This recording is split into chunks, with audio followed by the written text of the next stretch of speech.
What's good, YouTube? It's your boy Machiavelli, and I'm back with another reaction video, man. This is Sadhguru. What is karma? How do you break the karmic trap? Is there really any way to break that, bro? Because you would think that what goes around comes around. I mean, that's how we're all trained to think. But if it's something that we could relieve ourselves from happening to where it don't get back to us, then I mean, I'm pretty sure a lot of us want to know how that go. But at the same time, it's just like, ah. Some of us don't even have any intentions on doing anything that's bad to where it should come back on us. But for the ones that, I don't know, let me shut up. So without further ado, man, let's get it.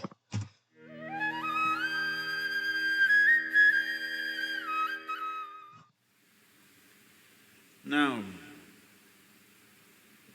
the essence of all this is, first thing is to understand the nature of how existence is happening.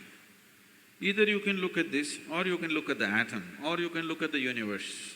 If you want to look at the universe, it is complex, it is difficult because you don't have a gallery seat, you know. There is no… it is not like a stadium, you can sit somewhere and watch the whole universe. Very difficult. You can only see it in pieces. If you want to watch an atom, nobody has seen an atom. Do you know this? Do you know this? Even in a super electron microscope, you can't see an atom. We have observed its activity, but we have never seen an atom as such. But we have broken it. We are capable of breaking things that even we cannot see. That's our… we are very proud of this these days. We can break anything. We can make it or not is a questionable thing, but we can break anything we want. Even if we cannot see it, we can break it. Now, what you see and what you do not see itself is a very dicey thing in the sense, what is it that you can see? Right now, can you see my hand? Yes. You can see my hand only because my hand stops light. If my hand did not stop this light, if it allowed light to pass through, you wouldn't see this hand, yes? Or in other words, right now your visual apparatus can see only those things which stop light. Anything that allows light through, you cannot see it. You cannot see light itself, first of all. Can you see the light that is here? No. Only whatever stops light, you can see it. What does not stop light, you cannot see it. Very bad, isn't it? You must be able to see all those things which allow light to pass through, because they are important things. But right now your visual apparatus are trained to see or capable of seeing only that which stops light. So the whole process of seeing life the way it is means, first of all, evolving an eye, a thoughtless eye, an eye which is free of thought. When I say free of thought, it is free from the taint of memory.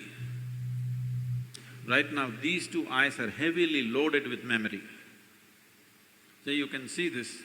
If you see a group of people like this, if you just casually look like this, among these hundreds of people, if there is one face that you're familiar with, you will see suddenly that face sticks out.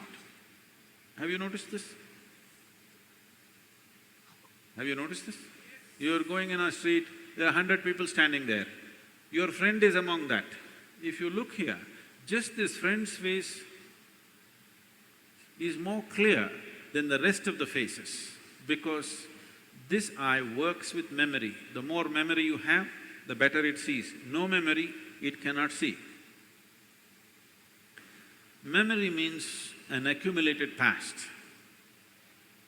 Memory means information. Memory means that which does not exist but acts out as if it does. Memories are more real than reality, isn't it so? Yes or no? See, I want you to understand, everything in your life is run by memory, not just your computer stick. Everything in your life. When I say memory, not just what you carry here, your very body is a body of memory. Why, if you eat a banana, it becomes a masculine body, and if she eats a banana, it becomes a feminine body, is simply because of the memory that it contains, isn't it? The information that is stored in this body and that body is different. Same banana, it becomes a man, same banana, it becomes a woman. Yes or no? Huh? Are you eating different types of bananas? Same thing, same food if you eat, it is becoming one way. In one person it is becoming dark skin, in another person it's becoming fair skin. How? The memory that you carry. Do you remember your great-great-great-great-great-grandfather? You don't. But his nose is sitting on your face. Your body remembers, isn't it? You may not have no idea who it was, but your body remembers even today. 1,000,000 years ago, how your forefathers were, still it remembers, isn't it? So what you call as my body is just a body of memory. And eyes are loaded with memory. Eye which is loaded with memory, an eye which is corrupted with memory, cannot see anything the way it is. It will only see things as it is convenient because the software is working from inside. It will not allow you to see anything the way it is. This is what traditionally we are referring to as karma. It is there in your body, it is there in your energies, it is there in the way your chemical reactions happen, it is there in your brain, it is there in your mind, it is there in everything. In the very physical energy that you carry, there is memory, because you will see each person's energies behave differently from the other, simply because of the type of memory it carries. If you want to get rid of this, it's a long process, and if you get rid of this, dismantling of the personality and the body will happen. So another way is to create a distance from it. Just hold it little away. When you want to play with it, you play with it. When you want to switch it off, you must be able to switch it off. So for this, an external view is needed. Right now, your ears are loaded with memory, your eyes are loaded with memory, your tongue is loaded with memory. Why? If you are born in Karnataka, if you go to North India, food doesn't taste good, is because the tongue is loaded with memory. Yes or no? Have you suffered this or no? You went north and they said aloo bhaji, aloo aloo matar, aloo palak, aloo parota, aloo, they said. You couldn't stay there because your tongue is loaded with memory. It wants the same things back, otherwise it will suffer. So what being loaded with memory means is a cocoon of the past is holding you. It will not allow you to even move into the present. A cocoon of the past holds you, and you allow it to do this because it feels safe. It creates a cocoon. There is safety, but in safety there is also imprisonment. You're really safe if we lock you up in a safe, isn't it? But the problem is you can't get out. That's the whole problem. Walls that you build as self-protection, they also become the walls of self-imprisonment. That is the nature of life. If you lock yourself from inside or outside, it's the same thing. As long as you do not open the door, whether somebody locked you from outside or you locked yourself from inside, there is no difference. Anyway you're imprisoned, isn't it?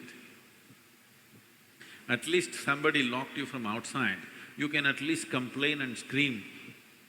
You locked yourself from inside, you can only be depressed. You cannot even scream, At whom will you scream? So this process of what we are looking at is the memory imprints itself on all levels, right up to the elemental level. From the 5 elements which function here, from just after that, memory's work starts. So when we utter the word karma, it is not one simple formula, or it's not, people are saying theory of karma. We are not talking about any theory. We are referring to a certain reality. Karma means memory, action and memory. Past action exists only in the form of memory, isn't it so? Yes? Memory, not just what you carry here. Every cell in the body carries its own memory. Why one atom behaves differently from another atom, though the same ingredients is, it has a memory. A hydrogen atom has one kind of memory, oxygen atom has another kind of memory. Unless you mix them up, they will continue to behave like that. It is in a small circle. You are in a little larger circle. The universe is in a much larger circle, but the same memory rules all of it. So when we said karma, we are not talking about some concept or philosophy. We are referring to a certain reality which is finding manifestation as who you are. The very shape of your body is because of memory. If a bird eats a mango, it becomes a bird. If… That is deep. I know I waited kind of long, you guys, to finally pause and give my commentary, but that is deep, bro. Very deep. Because that's pretty much like a lot of the things that are foreign to us, or rather if it's food and we're not used to tasting it, or just looking at so many examples that he used throughout this video, I'm thinking about it now, I'm like, whoa. So basically, because our body, or my body in particular, is so used to these things, if I were to come out that element and do this, and it wouldn't feel either comfortable or the food would taste nasty or whatever the case may be, it's because my body is so used to this over here. And so that's all I know. So for me to venture off and try this, it's like, you know, my body's memory, it can't really resonate with this over here because it's more over with this. You guys catch what I'm saying? But yeah, that's If a interesting, worm bro. eats a mango, it becomes a worm. If you eat a mango, you become a human being. Same… Because the first thing that comes to your mind is like, you may think that, oh, I don't like this food because I never tasted it before, or it's just nasty, right? But no, in all actuality, your body is not used to it. Your tongue's memory, to be more specific, doesn't know this food. It's never had it. It's its first time taking it in, and yeah, of course you're not gonna like it. But if you were to eat that same thing every day, like you do this over here, you most likely would. It's all about the tongue memory in that particular sense. mango, how many things it's doing depending upon what kind of memory it carries, isn't it?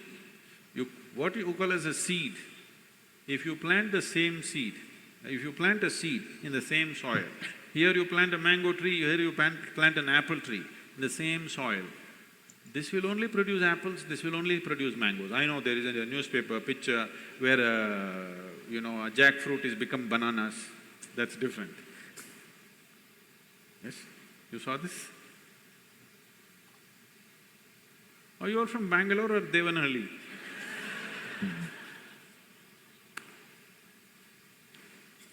No, you didn't see this. A bunch of bananas are coming out of a jackfruit for some reason. That's a freak. And that's happened because of some mix-up. We don't know who did the mix-up. But essentially, if you… in the same soil, if you plant an apple seed and a mango seed, this will only produce apples, this will only produce mangoes, because seed is a certain amount of memory, isn't it? Whether it is a seed of a plant or your father's seed which entered your mother's womb, it is just memory and memory and memory, isn't it so? This is karma, and this goes right back. right up to the elemental level, everything is memory. Only the pure element is free from memory. So the idea, when we're starting off Bhutesha, because that's the most important thing, that he mastered the elements, that's why we bow down to him, because he mastered the elements, he has an eye which has no memory, a taintless eye, which sees everything just the way it is. So yoga essentially means developing an eye which is not contaminated by memory, which simply sees. It does not see things the way your memory perverts it. It simply sees everything the way it is. This eye will see those things which do not stop light. Right now, these two eyes can only see what stops light. If you start seeing something that does not stop light, that means another dimension of the eye is beginning to function.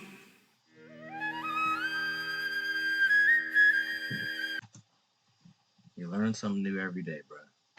I say it all the time. If you guys like this video, man, give it a fat thumbs up, like, comment, share. Mike and Billy Gang, we up out of here, man. I love you guys. You guys have a blessed one and a safe one.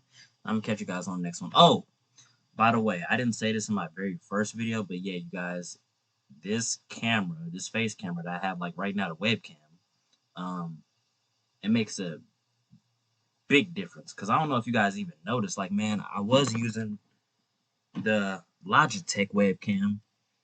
Let me see if I don't know if you guys can see it.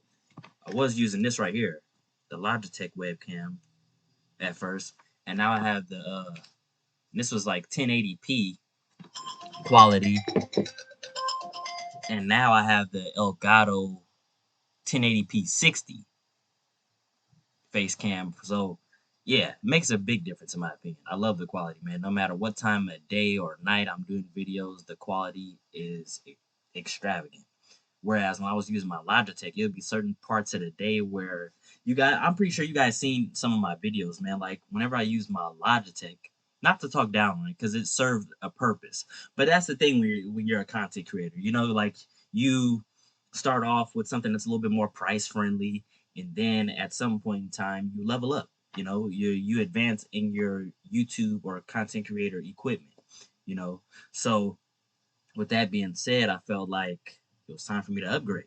Now, I can't keep making videos where people can barely see my face, or you guys can see me, but you guys see, like, you guys see how clearly you can see me right now. But my Logitech, it'll be certain times where you guys might be watching my videos and you guys are like, damn, you can barely see Mike, or we can only see him better, like better during the daytime, or sometimes at night. But yeah, love this face cam slash webcam because it is called a face cam, but I'm just calling it webcam. Definitely love this, man, and hopefully you guys. I already know you guys because I could see myself very good like using this one. So yeah, man, had to upgrade on my equipment a little bit, and I'm not done. But I love you guys. You guys have a blessed one, a safe one, and I'm gonna catch you guys on the next one. Peace.